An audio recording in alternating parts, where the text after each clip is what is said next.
Welcome to Plot Twist Radio, the show where creativity, storytelling, and the unpredictable path of the creative life all collide.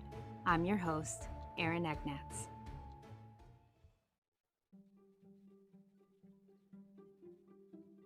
Welcome back to Plot Twist Radio, the show where the creative process never goes according to plan. And that's exactly the point. Today's guest is the filmmaker, screenwriter, and award-winning novelist behind the psychological thriller, Thank God for the Sinners. This book is gritty, twisted, and the kind of story that grabs you by the throat and refuses to let go, with a punk rock heartbeat running through every chapter. And that's not just a vibe. Eric's writing process was just as intense as the story itself. He blasted punk rock music, screamed with the lyrics while he wrote, and fully stepped into the mind of his protagonist like a method actor. Sometimes so deeply that it physically wiped him out afterwards. We're diving into memory, identity, obsession, and what happens when storytelling becomes something that doesn't just write, you survive. So if you ever wondered what happens when a writer goes all in, you're about to find out. Let's do this. Eric, welcome to the show. Eric, hi. Welcome to the show. Well, thank you for having me. Absolutely. Can you tell the audience a little bit about yourself? Yeah, hey, I'm Eric Magun. I am an award-winning filmmaker. Did an independent feature film back in the late '90s called Toast with the Gods. After that, wrote a whole bunch of screenplays. Thought I was going to get into the movie business in a big way. Ended up career pivoting into sort of an executive role that had me overseas in Asia for about 30 years. Living and working. And upon the stories that I've encountered over in Asia, especially in uncivil China back in the late '90s, to a lot of trade dealings and sort of scrupulous people that I've met and scrupulous situations that I've been in, I wrote them all down because what I do at the end of the day is I'm a writer. So I write everything down. We take nothing for granted as writers. We always looking for content. We're always looking to see things that maybe would be interesting for other people. And always interesting to sort of discuss. And so I've written down a whole bunch of anecdotes. Took maybe the last 5 years to craft it into this wildly insane story called Thank God for the Sinners that as of this week actually just received its seventh book festival win or book competition win. They keep winning in the fiction thriller area. Really happy about that. Sometimes we win in fiction horror. I mean, the book it's horror on a personal level. It's not horror in a slashing level. But either way, happy to receive the accolades and to be acknowledged. That's incredible. Absolutely. I mean, that is so rewarding as an author to be acknowledged, even just people going out and buying it, but to win awards. That's awesome. So Yeah. congratulations.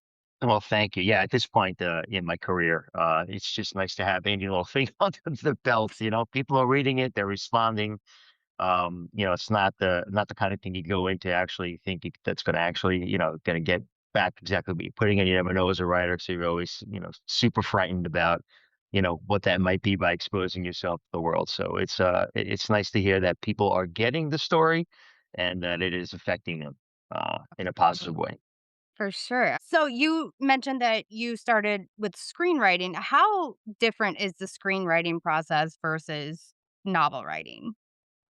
Yeah, it's look, it's extremely different. And it is something that you have to sort of, vacillate back and forth with because screenwriting for me anyway is very specific, towards cinema. So you're writing for the screen and you're sort of directing the shots, the camera angles, the close-ups. You're really getting involved, as you would want that thing to come out on celluloid. And it's a different approach than writing a novel where there's sort of no holds barred in a novel.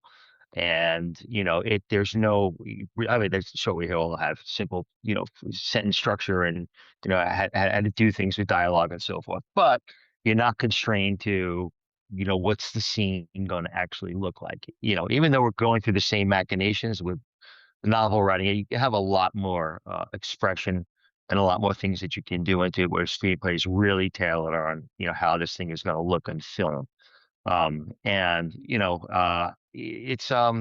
guess it's the difference why people always they love a great novel and then they go see the movie adaptation and they're always like, well, maybe not as good as the novel, or some things were left out because you have to leave them out. I mean, basically, for me anyway, my novel process, it could be from 80 to 100,000, words, and about, 300 pages or so. And screenwriting it's about half of that.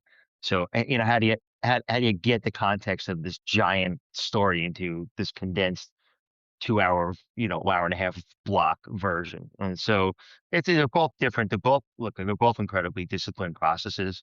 And I think, for most of us as writers, we're automatically thinking about the screen anyway, because we have this sort of blank screen in our brain going on, and we're envisioning this movie as we're writing it. So, it's just a little bit of difference on how you structure it, but certainly both processes are very creative to endeavor in. I've always wondered about that because, I write novels, but I've always been interested in screenwriting. I thought, maybe I could sit down and do it, and I got about 2 pages in, I was like, "This is not for me, I cannot do it." So, Yeah, it's anytime, very and different. right. It's because of that sort of executing some things that aren't necessarily privy to the creative writing process. It's creative, but it's direction based, singular kind of focused. Yeah, so it's different. But yeah, I guess look, there's great screenwriters, there's great, people that write novels, and there's, people that can kind of jockey back and forth. But I'll leave the screenwriting.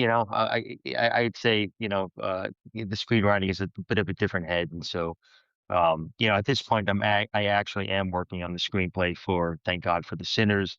So I am going through that process now. So I'm about 50% done with that. And yeah, it's a different muscle to flex for sure. For sure. So, when you get into like, the mind of a writer, do you have any kind of inspiration? Like, for me, I like to listen to music depending on what character I'm writing. Do you do something similar? Yeah, that's amazing that you said that, because that's got a huge part of my writing process is music. A huge part of the book is music. The main character, kind of very similar to myself, is sort of this '80s punk rocker, that's been really, involved with the music scene, and that music has been sort of part of his life. It's part of my life. As a matter of fact, every chapter in my book, all 45 chapters, are named after sort of a real famous classic punk rock track. So we got, 45 tracks of music that got put into a Spotify playlist that kind of goes along with the book. So yeah, the book is entirely punk rock originated. And the way that I write is pretty furious, with no holds barred, and I just kind of, I get it out there. So, I've always joked that, my writing process in the beginning is to kind of crank up, music as loud as I can, and I get myself kind of psyched up into the mood, into the characters, into the scene. I already have, sort of the soundtrack going on in my mind. So now it's a question of just applying that energy into the book, and having people feel at the end of each chapter like they would feel at the end of the song, just exhausted and sweaty and heart racing, and kind of completely enthralled. So, when you're like, for Rick, your, main character, did you kind of inhabit him kinda in a way where, you were seeing through his eyes? Yeah, Is that kinda how you do it? yeah, I mean, certainly for this character, because he is very complex character, and there is so much relevance towards, the life and what I've grown up and what I've seen. And so, it's certainly easier to sort of fictionalize that, adapt that character, and really fictionalize it and take it, a little bit above and beyond what would normally happen, but still keep it in the realm of this really realistic, damaged character that, people can sort of relate to on a degree, and will try to understand, what he's going from, because I really give you this whole background and this whole history. So you kind of understand as you're going on in the story, you're kind of understanding where the story's going. but the character is completely flawed. So it's 100% realistic, even though it's it's been fictionalized. Right. Yeah, and that's a good kind of takes me into my next question, which was you were saying that Rick's experiences were kind of rooted in real moments from your own life. How did you decide what to fictionalize, exaggerate, and what to protect? So that's a great question. The protecting thing is that's something that I really wrestled with. The ability to draw from my life and my experiences and things I've seen, and kind of turn that into a creative process of fiction and exaggerate a bit, is certainly a lot easier for me to do than to sort of say, well, maybe some of these things, even if they're not true, shouldn't really be talked about or discussed, because somebody might infer that they are, or you might hurt somebody's feelings. You've got family involved, you got family at home, and you're kind of writing this insane story about this insane character, and you go like, well, everybody's going to think you're just nuts, and so you kind of have to look at that like fear thing and say, well, look, yeah, are you gonna tell a great story and not be so conscious about what people are gonna really think at the end of the day about you, or try to jump to conclusions about where things might be true and where they might be should not be true,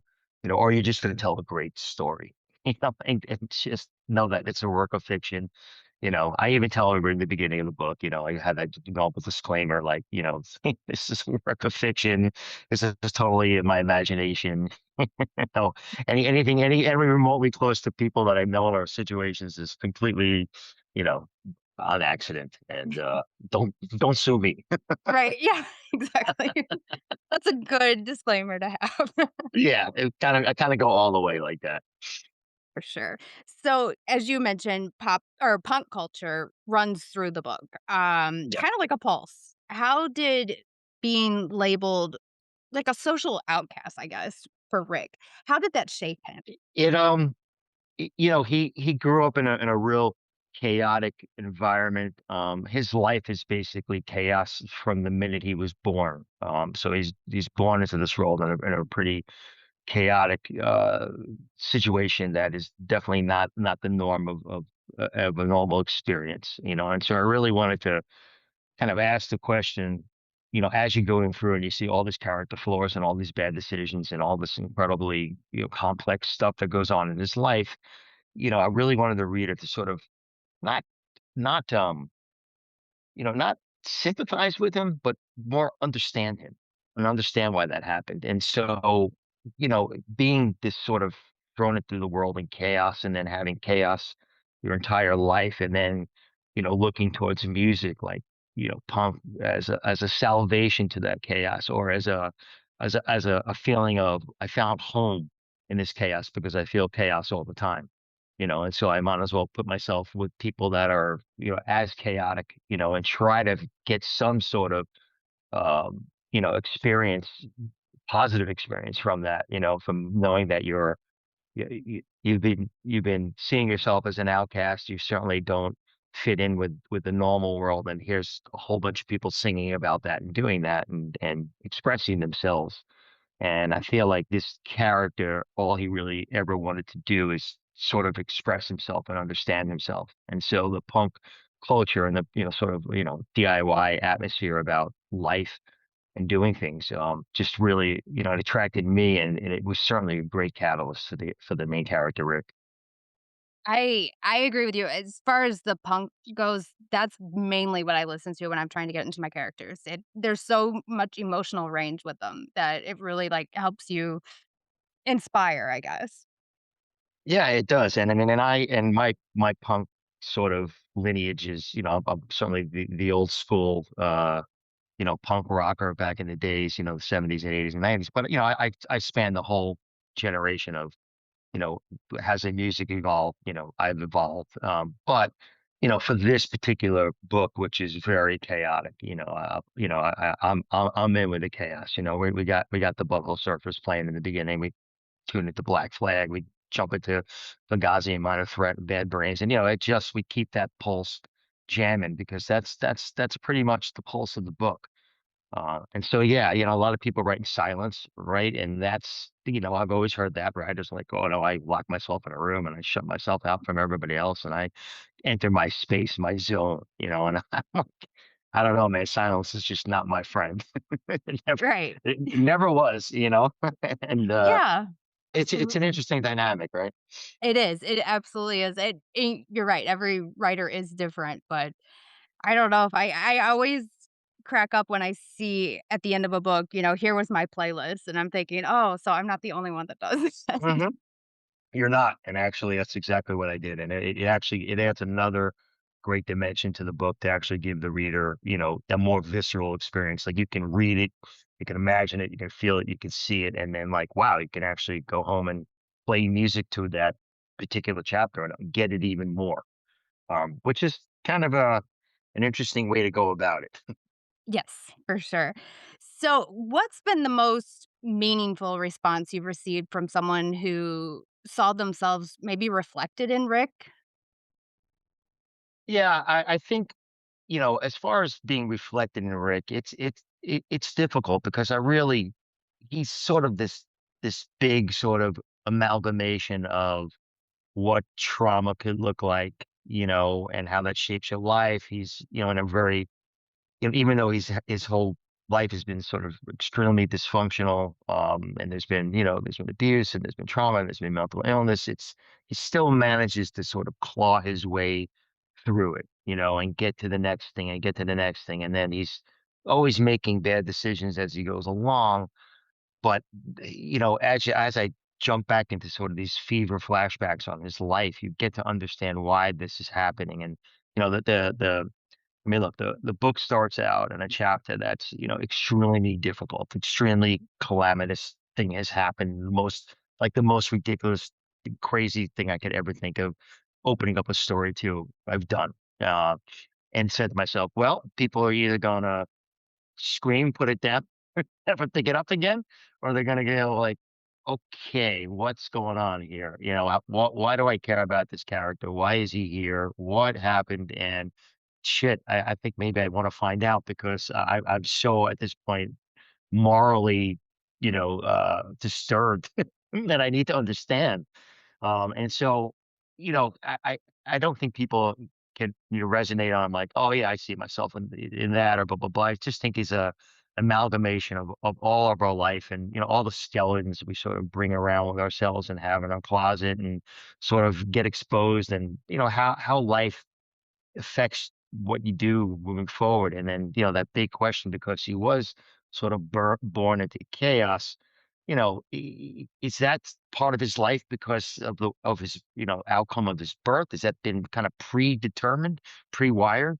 And then everything else that happening to him is kind of, something that is residual from that, or are both things completely separate, or what's the tie-in, and I think that's kind of the ultimate question. So, the most meaningful thing I found from people is, is I think they're they seem to feel proud that there was courage in this book to do something different, to talk about something different, to have a character who is, maybe morally loose, who's not necessarily your John Wick superstar, who's not necessarily your hero, he's an anti-hero.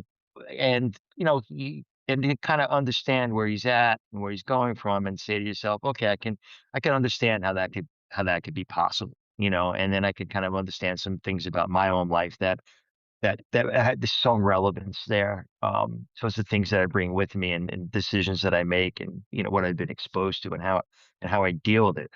I think besides those sort of feedback that I get, it is a brave book. I mean, it's different, and it's not for everybody. It's not for the faint of heart for sure. It deals with and there should be trigger warnings all over the cover of the book. know?